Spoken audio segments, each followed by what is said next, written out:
Thank you, and welcome back to Black Voices. Please enjoy part two of the interview with Joan Vassar. So, what is the overall message or theme you want your readers to explore or leave with when they read your novels? And so you can go one at a time, or you can kind of branch them together, whichever works for you. I think the theme is going to be the same for all novels. That you're for myself, my novels is that what I want to be the takeaway is that readers look at my work and say, okay, she is unapologetic about telling Black stories. That she's not skimmed on being Black. That she's saying the things that Black America thinks. That Joan Vassar loves Black America. Now, keep in mind, this doesn't mean that I dislike anyone else. It just means that it's okay for me to be proud of being Black, of being part of what makes this country go around. Because I think oftentimes the misconception that Black people don't add to the value of America, that they don't add to the economy, that they don't add to the community is just not true. And so my novels, I hope, depicts that. The fact that I am a novelist, I hope depicts that, you know? And so I think the takeaway for any novel that you're reading that I have written is that Joan thinks Black lives matter, that Joan loves Black people, that Joan sees the value of Black men. And you have some great Black men in your books. Yes, you do. Love them. I love them. Oh my God. You know I love, and who's my favorite? Miss Vassar. Who's my favorite? Is it Uncle Jeremiah? Yes, indeed. That's my favorite. That's my uncle now. I tell you the truth. I love Uncle Jeremiah. Don't do nothing to it. So, what was your inspiration for writing your novels? Discuss some topics or characters or events that kind of inspired you.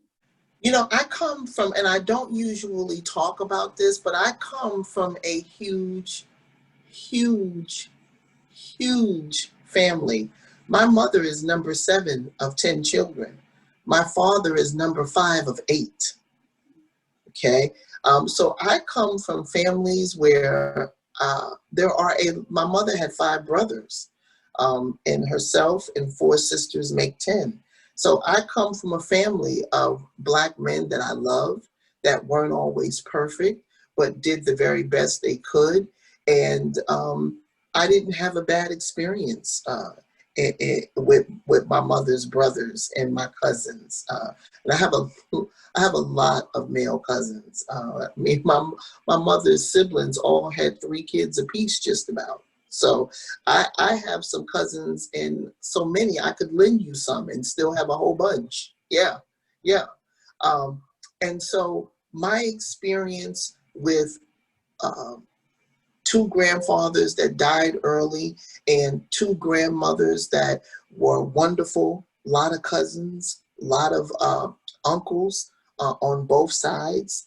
And to me, what was inspiring was just being young and Black, growing up, um, falling in love for the first time, going to a new school. All of these things are things that inspire you when you're an artist to put this on paper, because we're not different other than that.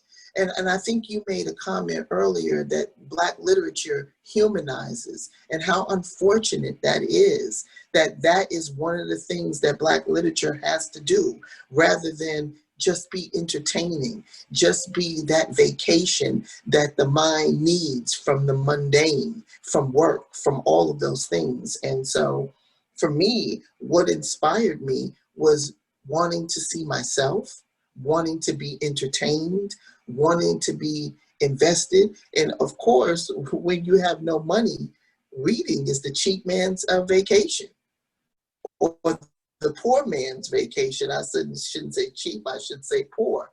I've been all over the world fooling around with books. So And for a long time, my reading life consisted of novels that the characters did not look like me.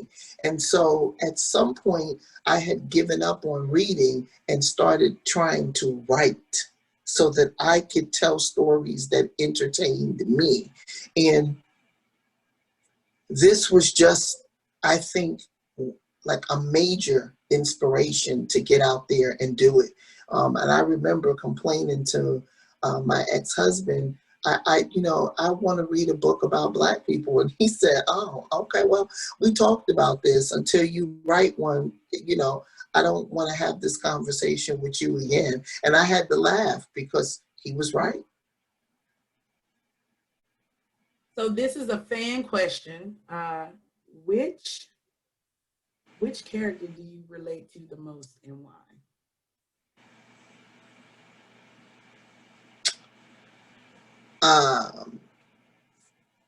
I would have to say it would be Black, right? Because I have to relate to him in order to make him more intelligent than me. I have to. I go to do something and Black be like, oh, I wouldn't do that. So let's go ahead and rethink that. Let's work on that and we'll come back to it. So the character is extremely intelligent, and I feel that he's more intelligent than me. And readers probably will say that doesn't make sense, but there is some level of magic that happens when you're an artist that if you're not one, you don't understand. And that magic that happens between you and a really good character, oftentimes the character is even bigger than you. And so I had a reader one day say to me, this character is intelligent. And I said, he really is. And she said, well, that's you. I said, I get it, but you don't get it. So that's the only way I could describe that. Our next question, when you hear the term Black voices, what does that mean to you? Black voices means to have some say in a place that you've helped build, that you keep the economy churning, that you add to the culture. So your voice needs to be heard so that our voice needs to be heard so that everyone sees the value of what we bring to this table, to this country, to this everything. And I think as a Black artist, I think that Black voice is important for the younger people and for people who are not Black to see and hear. But I think Black voice on a whole, even without the literature, has to be important, because if it's not, then you see us in situations where we're watching a man beg for breath in 2020, and we're watching this and we're saying to ourselves, where are we at? I mean,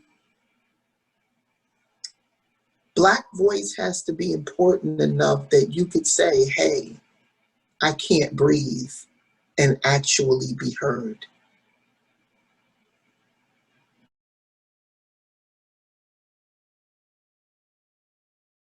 So, do you think Black voices are suppressed in America? I think if we watch the George Floyd video where he has his knee on this man's neck while arguing with a young lady who's saying it's fine to arrest him, why don't you put him in the car? If you could be that removed that you could argue with the person recording this who's asking you along with, like what voice do we have if that goes? I mean, I don't, even understand what was investigated about that. So I'm still unclear about how much value does Black voice have? I love that. I think sometimes, I'll just speak for me. When I think of Black voices, I think of folks shouting and a lot of people hearing them. But I think the conversation you just had lets me know and realize my Black voice is literally talking to someone about my perspective, my needs, my want, and they actually hearing me. And I've had times in my life where I'm talking and it's not received, it's not heard, it's not respected, just at my regular life. And so I think that makes me realize that I need to place a little bit more value on the voices of more Black people, just regular talking. I need to make sure that I am listening to them, their experience, their wants, their needs, because I think I was blinded by the fact that Black voices is like, who's going to scream out and say what needs to be said about Black culture? And it's like, no, it can literally be the little old lady that's saying, sweetie, you need to wear a slip now. You know, it could be something Right.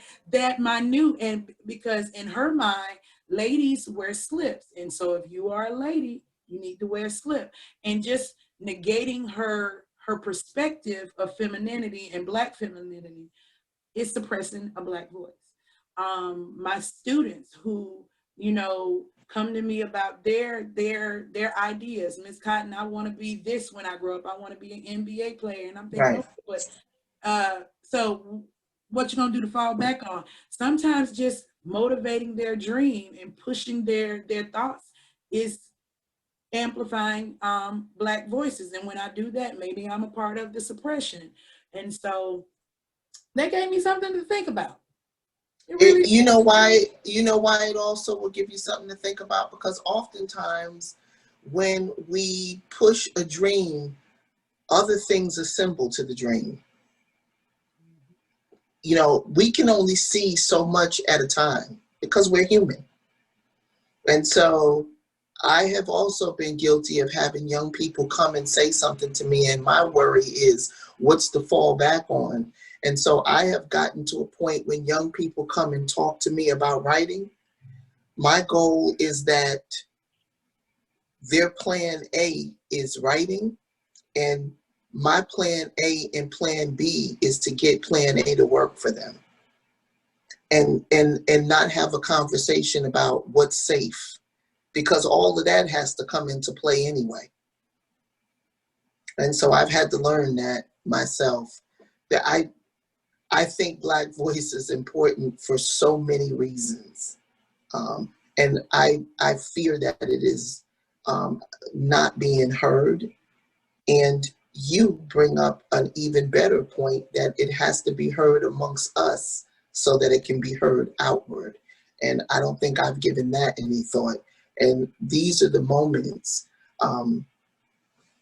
when dealing with Black women that I am just proud. You know what I'm saying?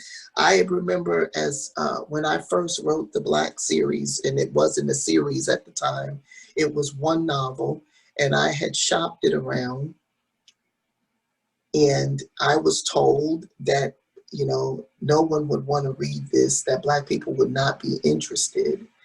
And I remember taking that novel in 2000 and putting it up for 14 years.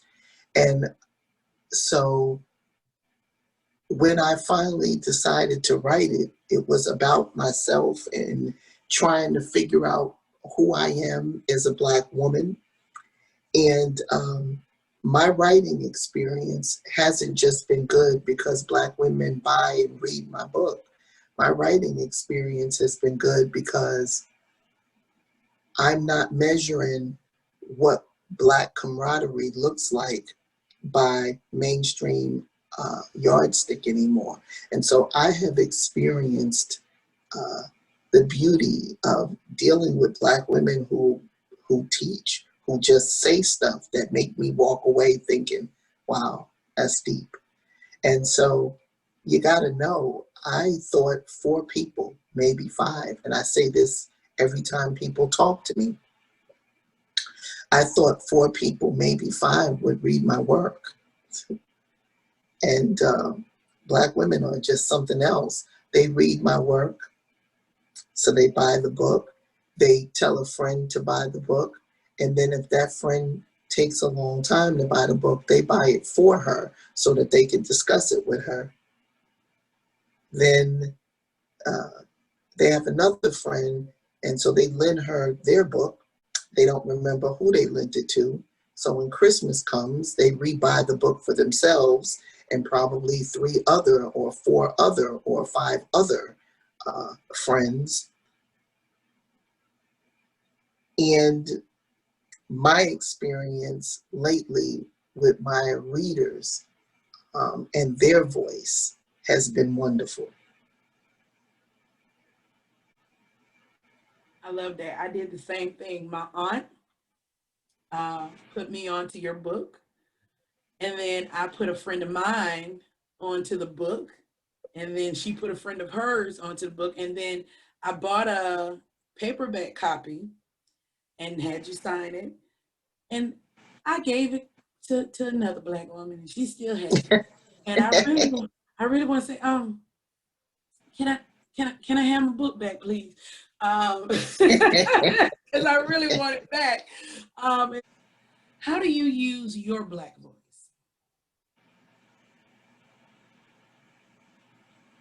You know, honestly, I think that ties back to the last question. I started off just trying to be entertaining, just to say, hey, people, I could tell a Black story. And the next thing you know, Harriet Tubman came walking into my scene. So, I mean, you know, it wasn't on purpose. It is part of the experience of just being who I am. And, you know, it's not always about it being sad. I'm proud of who we are. I'm proud to be Black. And my friends who are not Black know this about me. How else could you be my friend? Right? And so I think my Black voice happens authentically. Like, this is who I am. I'm not apologetic about it. And, you know, if my work, you know, says to you that you don't particularly care for my Black stories, I'm okay with that. You are known for talking with your fans on the phone and in book clubs. Why do you intimately engage with your fan base? I think that is a very good question. Um, I think I think because my fan base intimately engages with me, they show me love, they show the work love, they embrace the work.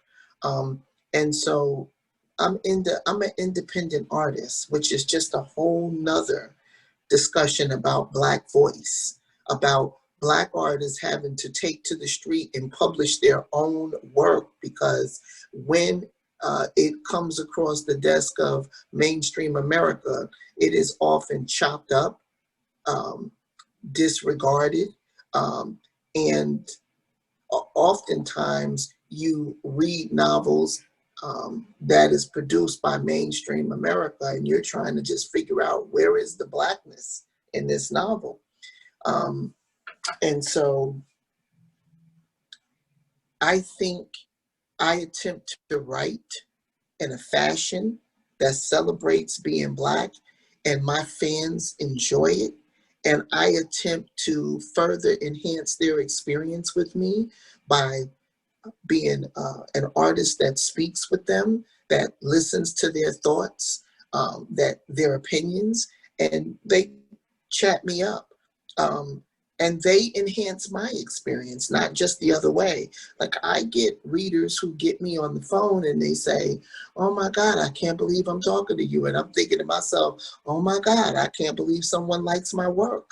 I mean, it goes both ways. There is a level of um, respect and love. I mean, it has certainly gotten bigger, but I answer all questions. I answer all text. I attempt to join book groups because I learn things from my counterparts, and they learn things from me. It's great discussion. So I think intimacy with my readers is important. I'm in an entanglement with my readers. I love it. I love it. Not a bad entanglement to be in. Right. No, it is not. No, it is not. And do you have any upcoming projects? I am interested to hear that. I do. Right now, I am working with Jacoby Diem, and who is bringing the Black series to life on Audible. He has already recorded books 1 and 2. We will soon be working on book 3. And I am also writing the last book in the series, book 5, which is called The Fort. And I just broke chapter 12. I miss my uncles. I miss my uncles and my aunties. And so where can the public find you? Websites, emails, social media handles, etc. So I am on Twitter as J Vassar 0709. I am on Facebook as Joan Vassar. I'm on Instagram as Joan.Vassar.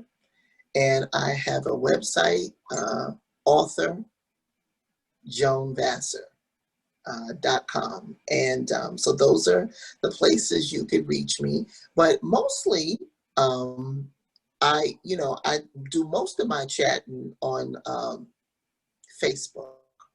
Right? If you come to my Facebook inbox, I answer all questions. I'm part of great reading groups. ICU, Reading and Social. Diem's Diamonds. I'm in Alexandria House's group. she makes me smile. So Facebook is usually where you could find me most. And if I don't answer right away, 2 things: either I'm writing or I'm asleep. But when I wake up, I usually answer, and I answer everyone. If I don't answer you, it's because I didn't know. So then you need to do it again so I can make sure that I answer you. Yeah. Mm-hmm. Oh, this has been an absolute joy for me. You know, I love talking with you on the phone, but it's just really great to have a dialogue with you. Thank you so much for consenting to do this. You were literally my first pick. I said, Oh, you are sweet. I need to get Joan Vassar, just pick her Mm-hmm. brain, because I am absolutely a fan, loyal, core fan. So I thank you so much for this, and catch us next week for our next guest. Have a wonderful day. Thank you.